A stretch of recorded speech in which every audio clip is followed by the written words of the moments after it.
Ipinasisilip ng mga senador sa Department of Labor and Employment ang napaulat na issuance ng alien employment permits para sa POGO workers.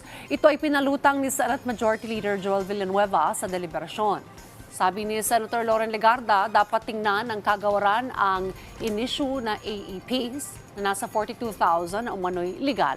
Pinaliwanag naman ni Senate President Juan Miguel Zubiri ang ginagawang sistema. Then ang nangyari, pagkatapos sila bumisita sa inyong opisina, tapos na. Maligayang ano na sila dito. Maligayang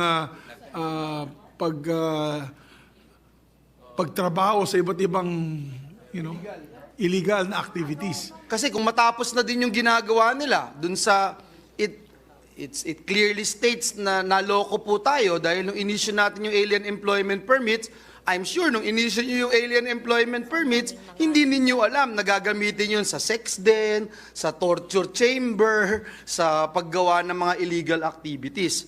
So I hope that we'll be getting a report on this. No one has been revoked, right? May I request them to give us a list of all of these